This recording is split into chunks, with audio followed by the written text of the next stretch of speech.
Arsitektur modern di Jepang.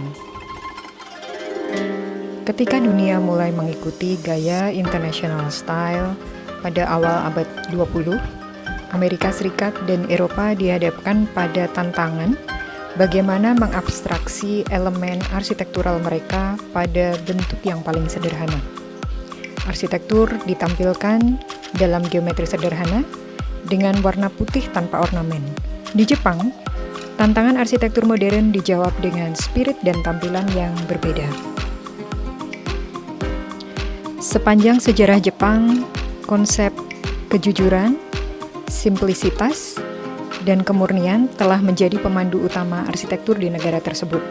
Jadi sebetulnya, apa yang disebut sebagai modern oleh dunia dapat diklaim sebagai tradisi oleh Jepang. Secara umum, arsitektur tradisional Jepang memiliki karakteristik khusus, yaitu penggunaan material dan konstruksi kayu, sehingga bangunan berskala kecil dan sedang, serta menghormati alam. Kondisi politik dan ekonomi Jepang yang menguat pada pertengahan abad 20 mendorong lahirnya arsitektur modern Jepang yang merujuk pada tradisi arsitektur yang telah lama dipegang, sehingga melahirkan arsitektur modern Jepang yang sama sekali berbeda dari gaya utama atau mainstream arsitektur modern di Eropa dan Amerika Serikat. Perkembangan arsitektur modern di Jepang dipelopori oleh gerakan metabolisme yang didirikan oleh Kawazu Noburu dan Otaka Masato. Gerakan metabolisme merupakan gerakan avant-garde arsitektur modern di Jepang yang lahir pada tahun 1960-an. Gerakan metabolisme memiliki keyakinan bahwa arsitektur dan kota seperti makhluk hidup, yaitu mengikuti metabolisme sel makhluk hidup yang selalu tumbuh dan berubah mengikuti kehidupan. Arsitektur pun menyesuaikan dengan kebutuhan pengguna.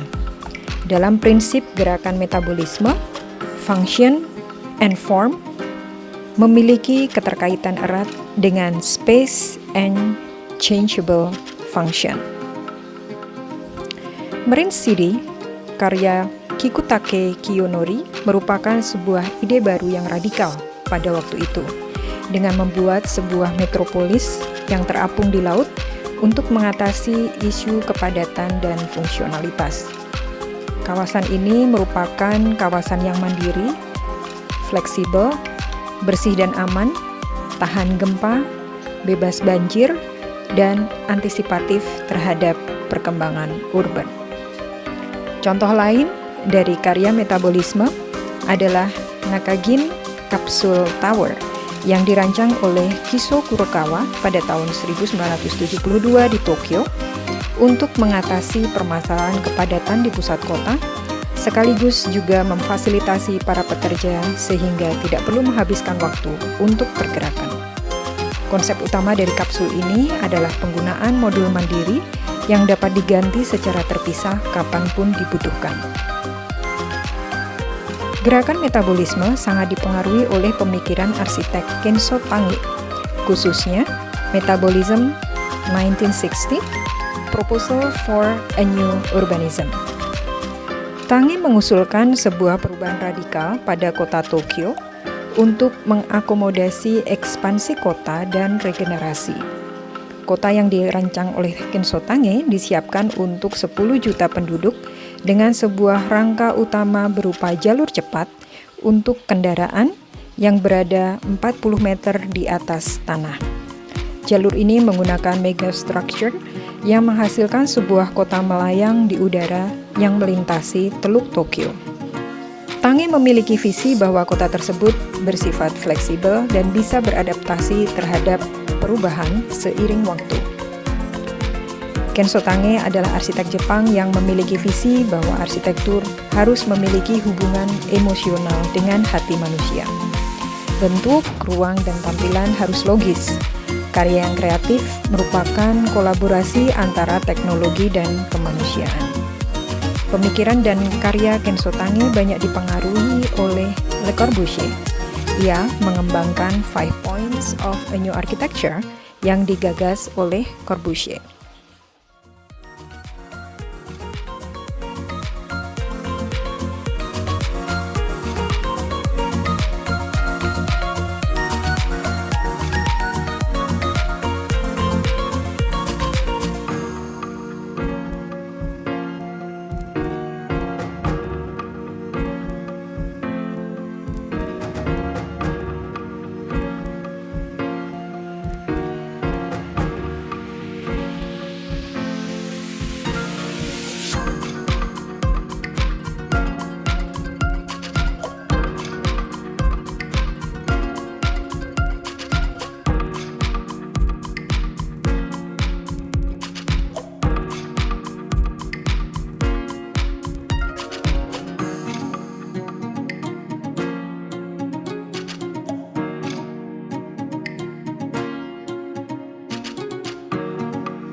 Karya Ken Sotange, Hiroshima Peace Memorial Museum, memperlihatkan penerapan prinsip-prinsip arsitektur baru yang digagas oleh Le Corbusier, yaitu Pilotis, the free ground plan, the free facade, the horizontal windows, dan roof garden.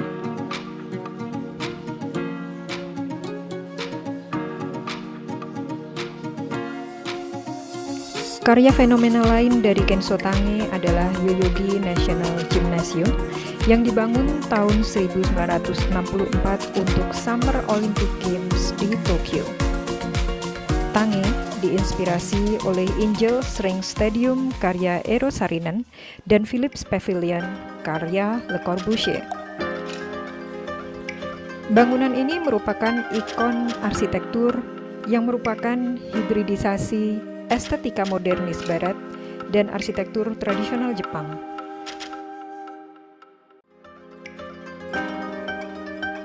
Struktur utama dari gimnasium ini adalah struktur kabel.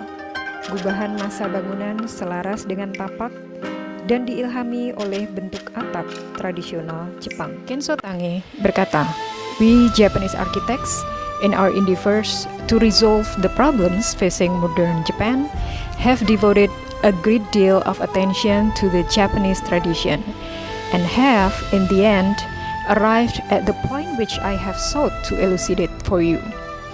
If, however, there can be detected a trace of tradition in my works or in those of my generation, then our creative powers have not been at their best. Then we are still in the throes of evolving our creativity. I want by all means my buildings to be free of the label traditional.